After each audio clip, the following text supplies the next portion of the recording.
Hi guys, Jenny with On Fire Fit, and welcome to part 3 of On Fire Family with my daughter Talia here.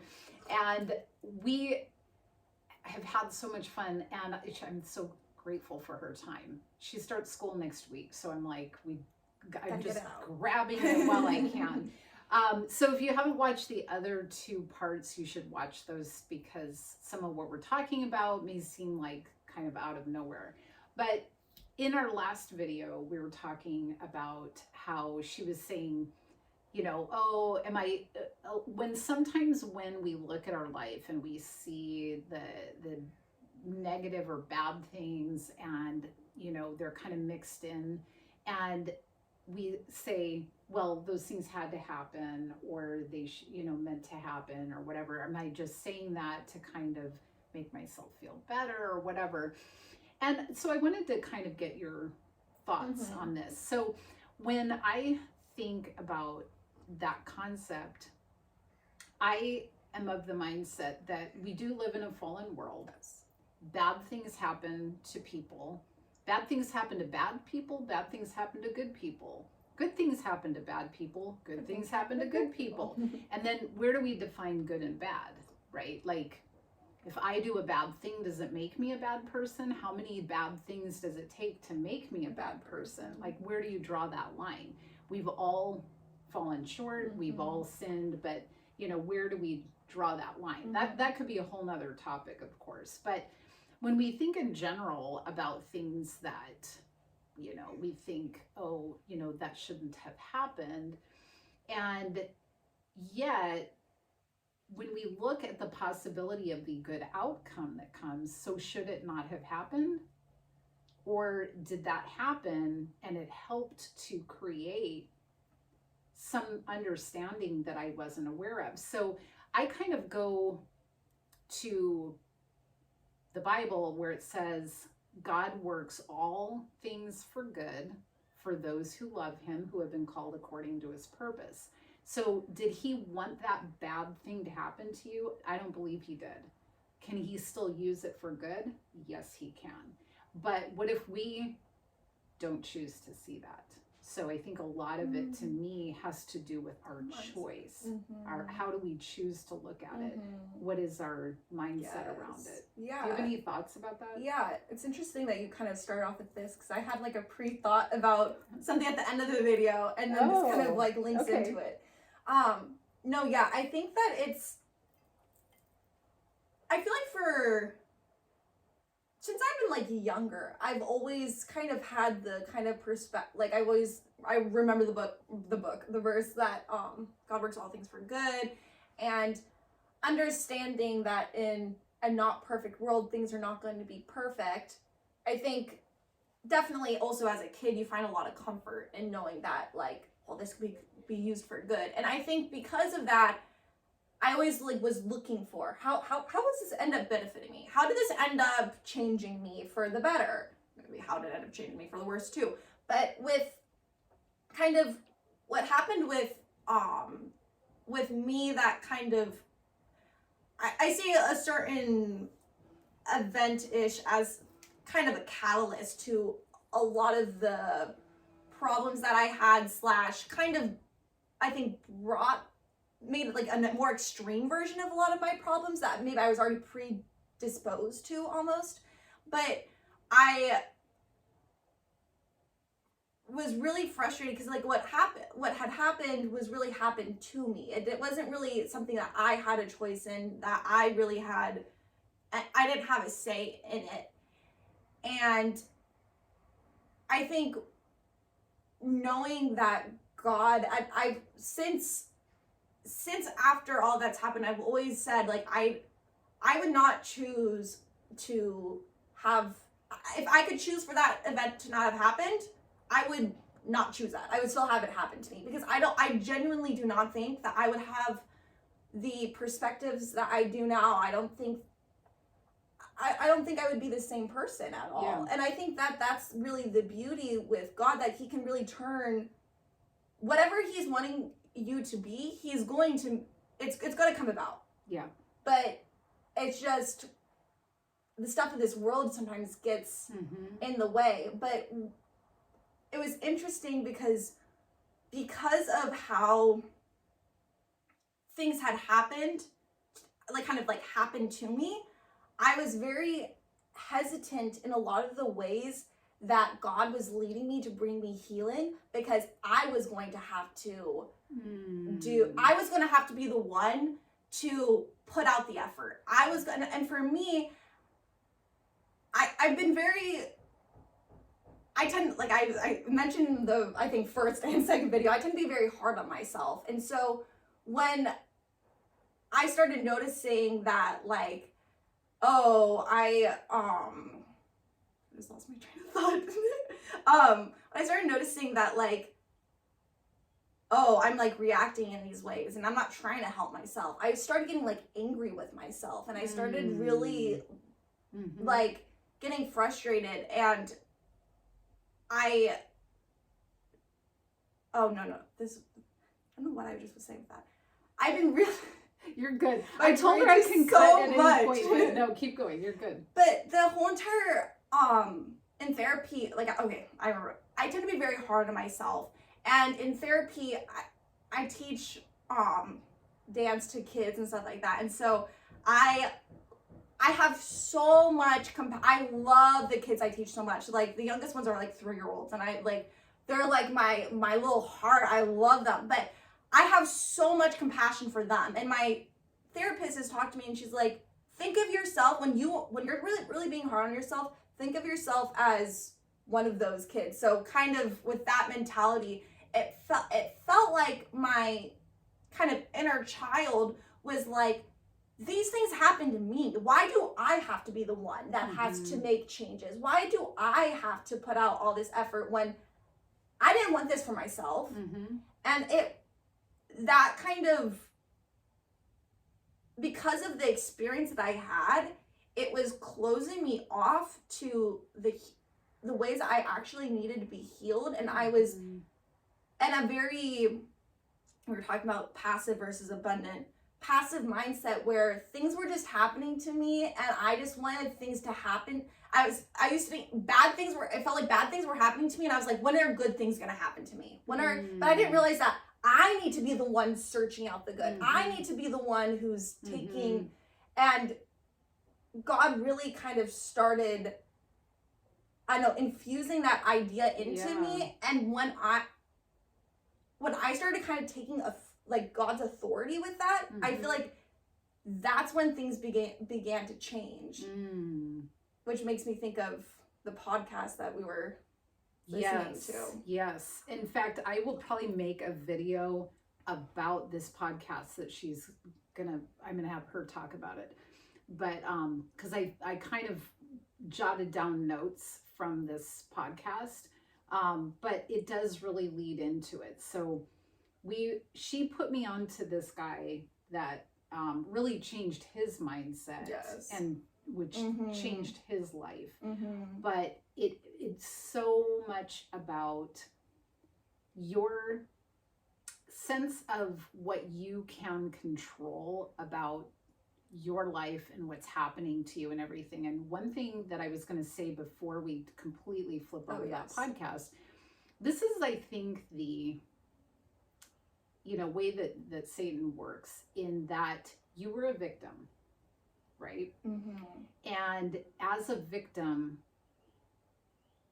there can be a barrier, as you were talking about, a barrier, because as a victim, that means that in some ways you were powerless, right? This stuff happened to you. You would like for this to be corrected, because it should not have happened to me because I was powerless at that time. And that's kind of that mindset, right? But then you, as the victim, had to take power. And I think that there's a lot of people watching that have been victims of some things. But that victim, and I don't like to say victim mindset, because it almost makes it sound like, I don't know, it can sound sometimes like shameful, that you shouldn't be having a victim mindset. Like when, like, you might legitimately have a victim mindset because of what happened to you. You don't really have, you might not be aware that it's happening to you. Yes.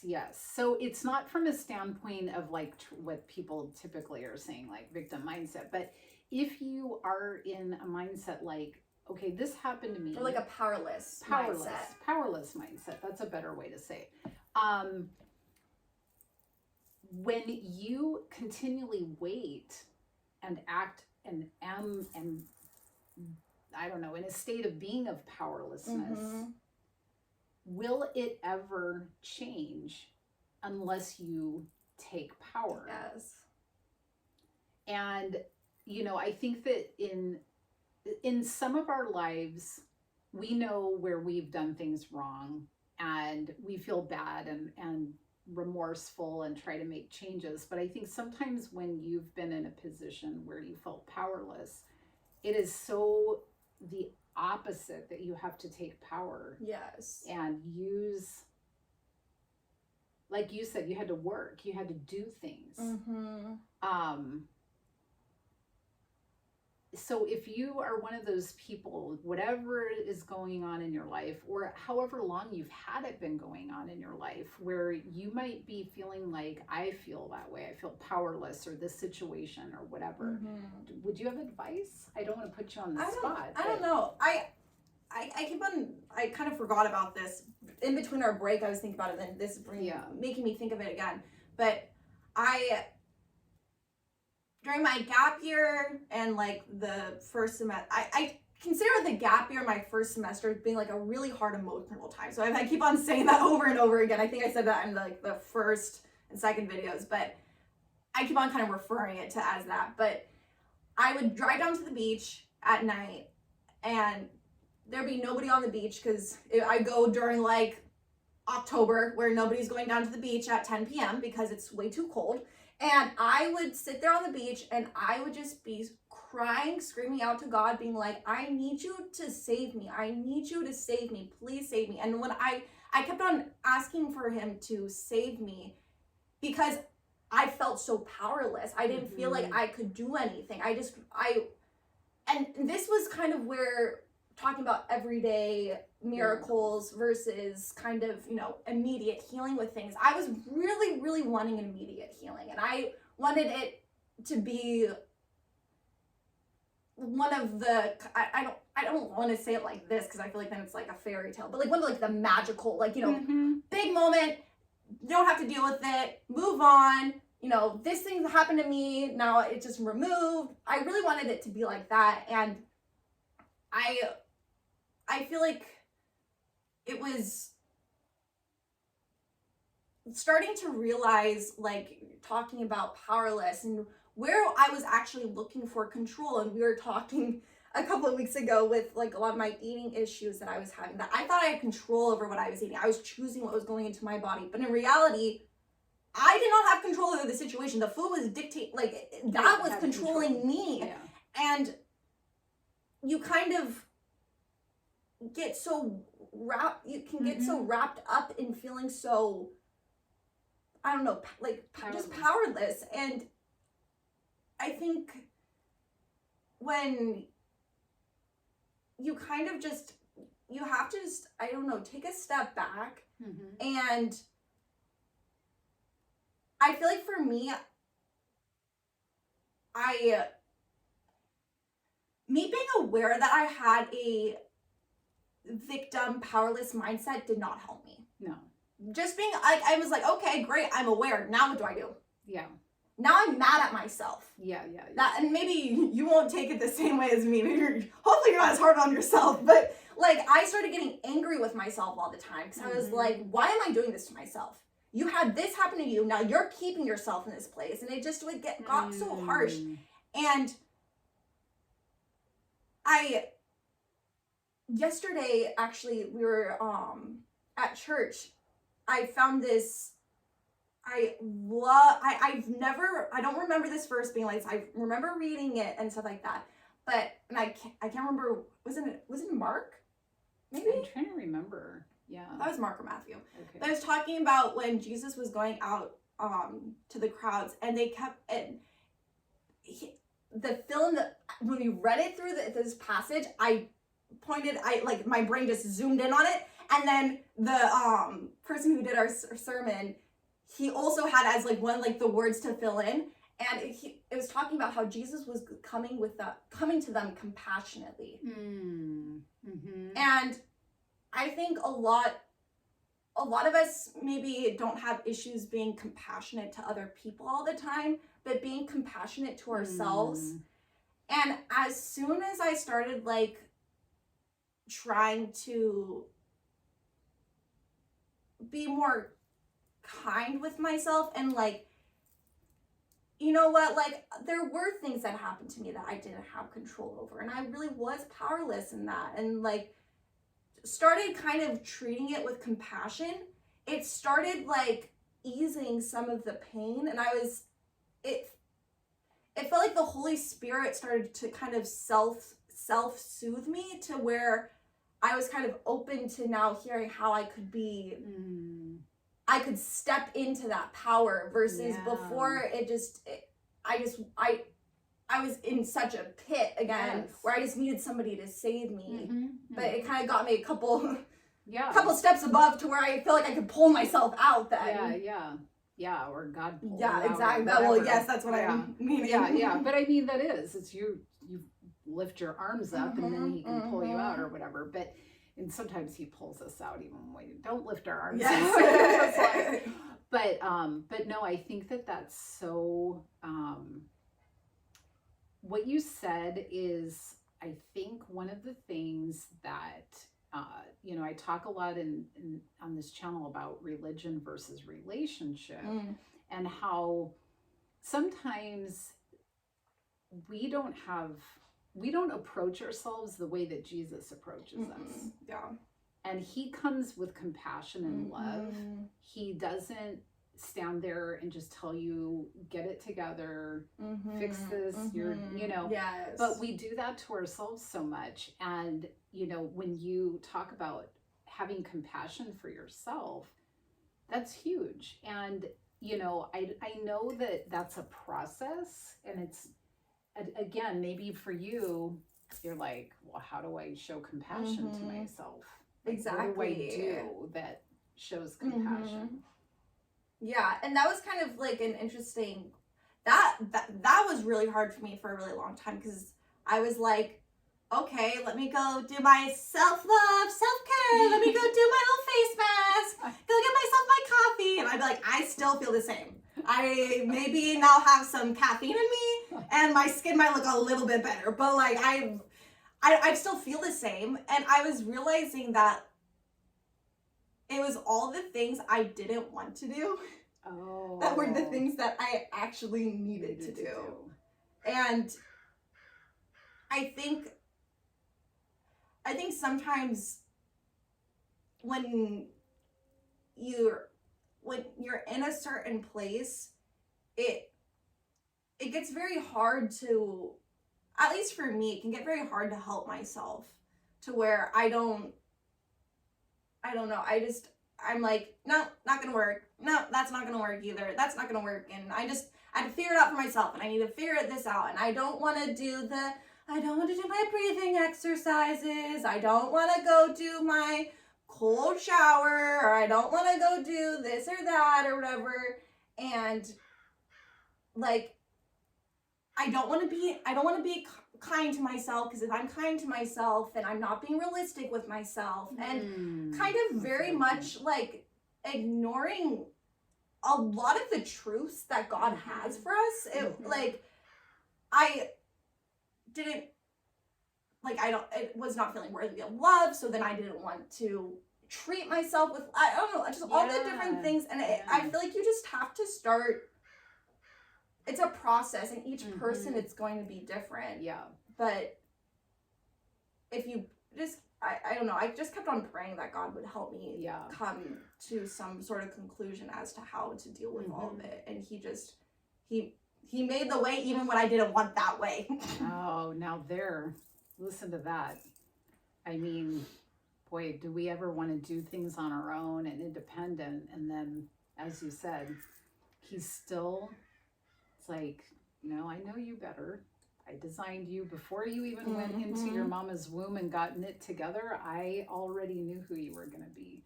And I think that that's amazing. So it's a process a lot of times. Again, her everyday miracles where sometimes things don't just happen all at once.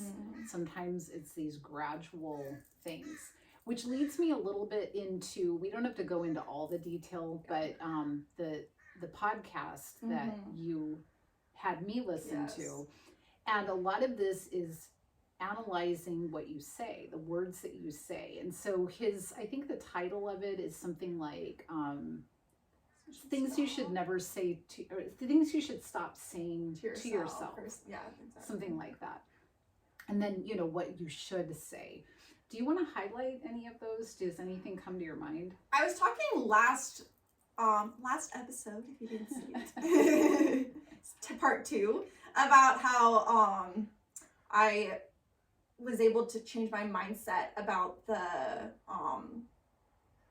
about my day with things, and I didn't really realize that I was doing this at the time. Then listening to what he was saying, I was like, oh, that's what I actually was able to do that day. But he was saying that the way that you talk to yourself, there's implied things that you're telling yourself. So I have to go to work. I have to go to school. I remember I used to let me, before I even say that part, go back even more. During the school year, I was so stressed. I working multiple jobs, school, all the different things, running around. Of course, then I'm always driving in rush hour traffic. And as somebody who's like, do, I'm like, I have to sit in my car and not do anything. I can't crochet while I'm sitting there. I can't read something while I'm sitting there. I can't study while I'm sitting there. Are you joking? I just have to sit here in all this traffic. And I stopped and I was like, okay, I get to drive in traffic. There's so many people who get picked up from my community college. They don't have a car. They can't drive. I am blessed that I can be able to drive. There's plenty of people who can't drive. I was and thinking about okay, there's all these other people, they're stuck in traffic with me. Think about all those other people too. They're probably frustrated, and I'm like, oh, okay. I'm grateful to be driving, and I'm grateful to be around all these people. But then it was no longer I have to drive home. It's I get to drive home. I get to whatever. But he's kind of talking about that idea, and when this past week I was like, oh, I have to be alone today. I have to change my plans. Everything's completely turned around. I was like, actually, I get to spend today alone, and I get to do what I want. I don't have to listen to what anybody else wants to do today. I get to do what I want. What? That never happens. And it was a sunny day, so I could go to the beach.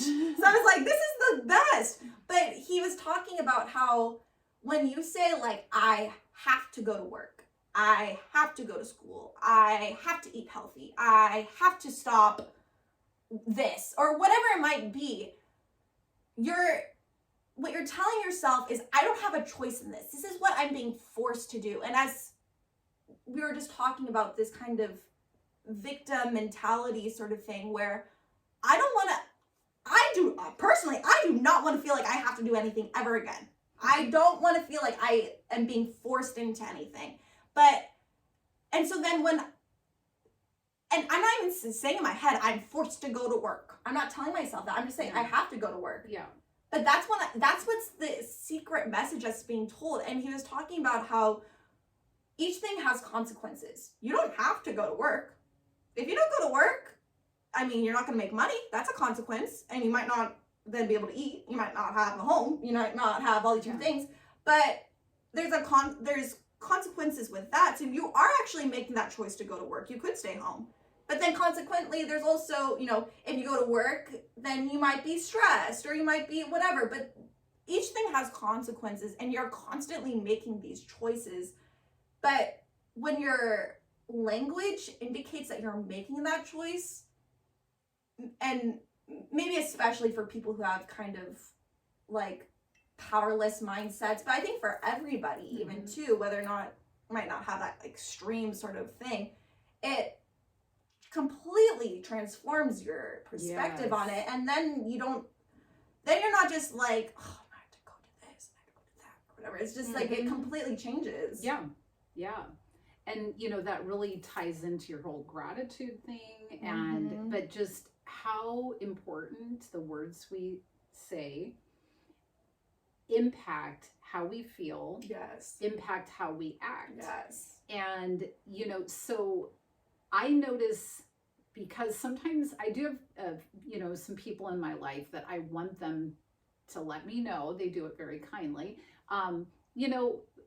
When I say something that is not abundant mindset, or it is a just a more negative side of the coin or whatever, and I'm like, oh, I think I say that all the time, and I didn't even realize that I'm doing that. And okay, now that I'm aware of it, I really want to change that. Yes. Because as you said, and we tying back to that whole powerlessness thing, you always have a choice. Now, things could have happened to you that you didn't have power over, but you do now have power of how you are going to use it or do something about it or get yourself out of it.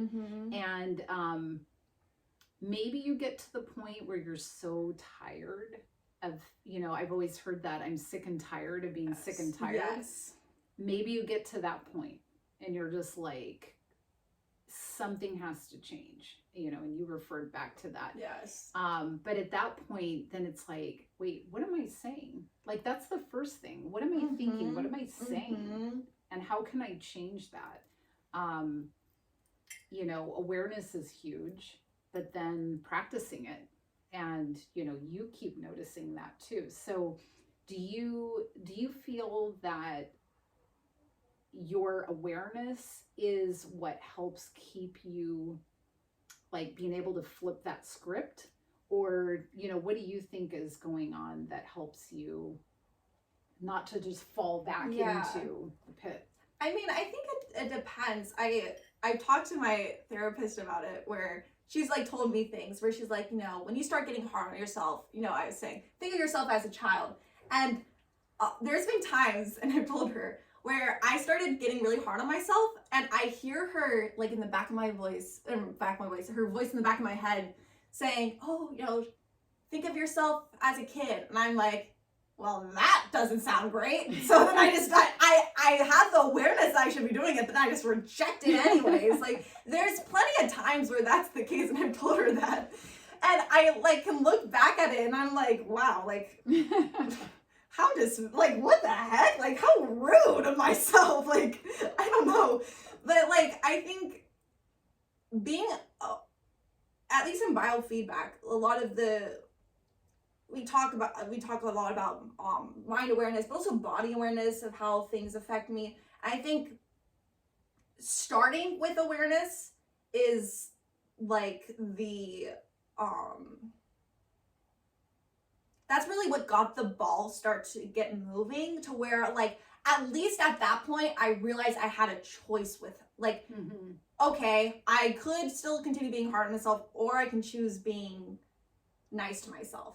Then at least I was aware that I had a choice. Before, it was like, I don't even have a choice. I just need to get harder and harder and harder on myself. And then as that kind of, like I said, it's, for me, a lot of times things are just like a switch. And I don't know, maybe people might see it as gradual, since you're saying that, like, oh, like, okay, I'm starting to get aware, and now I'm seeing that there's options. But I don't know, I just feel like I had to keep on praying that, like, God, like, let there be a moment where I see this, like, really come into fruition. Let me see how it really affects me. And then, at least for me, typically when that moment happens, I then all of a sudden, like, it's like, I don't know, God changes my heart, and then I want to keep on doing it, which doesn't mean that I don't still struggle with all the other stuff, but at least I can see. Before, it was like, okay, what is this thing really going to do for me anyways? Mm-hmm. And now it's like, okay, this thing's actually a legitimate tool that I can use. Maybe I won't always remember to use it, or maybe I won't always be able to tap into it, but it's there. Yeah. And God can keep on reminding me in those moments that that is something for me to use in those moments, and I'm not just alone. There's nothing I can do. I'm just stuck. I only can, like, I don't know. I just realizing that there's a lot more options out there. I don't know. Yeah, and it kind of, as you were talking, I thought of, I don't know why my head goes in these like the ways of latching on to information to help apply it to myself. But I thought of these 3 R's. The first one, recognize, which is the awareness. The second is responsibility. I have I can make a decision. Responsibility was I think the hardest hurt. I think that was really the thing that was hard. I do not want to take responsibility. I did not want to feel like I had to be the one to implement all this, because it's hard. It's hard. It's really difficult when like you are like, I'm so used to being hard on myself that if I'm not hard on myself, I feel like I'm like just like scraping by then. Like I feel like I'm just like I'm not gonna reach the level that I want to be. I'm just floating along, doing my own like I know that that's not the case, like logically, but like in those moments there's that fear. I don't know what you would call it, but I really did not want to take responsibility. And as soon as I was like, okay, well, I think the only way for me to get over this is to take responsibility, that kind of started helping things. But so continue. Sorry. Recognize. Recognize responsibility and then repetition. So even though you might not get it all the time or whatever, the more that you repeat that, the more that I feel like it starts to get more ingrained in you to become a reflex. Exactly. And I think kind of then me being a perfectionist with things, when I wasn't able to do things perfectly, it really started hindering my progress. When I would get angry at myself, I'd be like, oh, well, that time when I was thinking that I could have been nice to myself, why didn't I just do it? Why did I just do that to myself? And I start getting angry at myself, and I start getting bitter, and then like, wait a minute, why am I getting angry at myself? Like, okay, that just happened that time. Let me move forward. I don't need to harp on that, because as soon as I start harping on it, then I revert back to it. And then I'm even more upset. Like, it just does not make sense. But I think it's funny how... It's so true, though. We can laugh when we know that it just hits home. I don't know. I don't know, remembering God's grace and his mercy that he gives to us every day, and how, I don't know, I always remember, like, I can't remember what the verse is, but like, I don't know, like just where God's talking about unforgiveness and about how like if you can't forgive others, and like do you expect the same forgiveness towards yourself? Like it's not that's not the verse, but like basically that's the way that I take it. But that also applies to ourselves, and I think a lot of times, I don't know, people are more harsh on themselves than other people, and knowing that God, that freedom of grace is not only for other people, but also for yourself for me, and internally. Yes. And just for those of you that, are unfamiliar with, and there's different ways to define it, but mercy is not getting what you do deserve, and grace is getting what you don't deserve. And also, as Pastor Jim points out, grace is what empowers us to be able to do all the things that God has called us to do. It's not just this passive gift that we receive, but it's also the power that allows us to be able to go and do what we can do. And so, as you were saying, that mercy and grace is for you. It's for me. It is, and for us to internalize that and accept that. Yes. And then you know, even in those moments when you're sort of doing a self-defeating behavior where you're like, I should have practiced self-love and now I'm mad at myself for not practicing self-love. I just think that's hysterical because I've done that so many times. But even in that moment, it's like, oh, you know, God's mercy and grace still have me, and I can flip out of that thought. You know, that's amazing. I know. Yeah. It's really, and again, it's just crazy all the different tools that God has given us. Yes. That we're not even, like, that just wired within us, that He's just created for us to help us, I don't know, tap into that grace and mercy and actually feel that within your body, because sometimes you can believe it, but like in your like, at least for me, like, okay, I know that God, you know, is supposed to give me peace, but my shoulders, my chest, my stomach, I don't feel peace there. I don't feel I feel kind of shaky there. And the fact that He's, I don't know, all the different ways He reaches us, it just, and He made us as people with body, mind, soul, spirit. Soul is usually equated to your mind, will, and emotions, but he built us that way. So we can't be mad at ourselves for being emotional, or we can't be mad at ourselves for getting stuck in our head. We may be a little out of balance, but He did make us with all of this stuff. Exactly. And so, you know, having some grace with yourself and recognizing, okay, I can kind of shift over. You know, you talked to, was it the video before about the parts of the brain? Yes. Yeah. And so, you know, when you start going into the back part of your brain is where you're more emotional. And when you come to the front of your brain is when you're using the prefrontal cortex as your ability to, that sets us apart from animals, where we're able to see, reflect on our own behavior, make changes. We don't just operate only on instinct. You know, and God made us that way. And so, you know, for us to just be like, gratitude. Thank you, God, that you gave us that ability, and that I can even use my emotion, my breath, all this understanding about how you created us to kind of bring all of those into harmony together.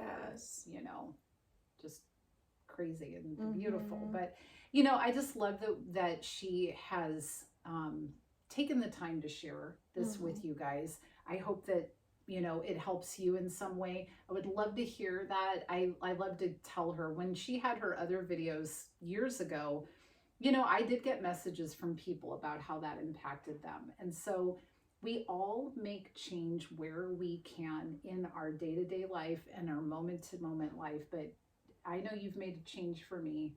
I'm sure you're going to impact people out there. And I just pray that, you know, for anyone that's here, if you've been through or in any kind of suicidal, self-harm, anxiety, depression, that something would tap you and put a little light bulb that just opens you up to a new way of thinking, or something that will give you a glimmer of hope. Do you have anything to say to anybody out there that might be feeling that?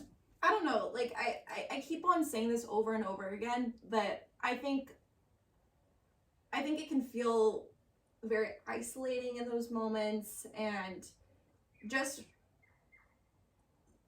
like I keep on talking about the breathing exercises. I keep on talking about how the Bible verse, how it uses a different part of your brain, and just, there's been billions of people on the planet, and God knew that you might need one of these ways to help you get better. And so years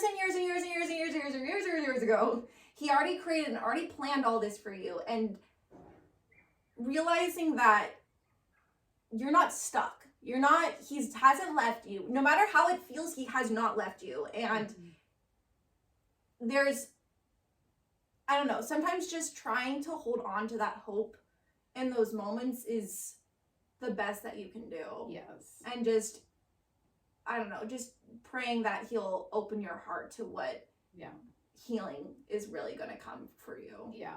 And, you know, as she said, you know, it felt to her like a light switch, but in truth, there was a lot of things happening Yes, up to yes.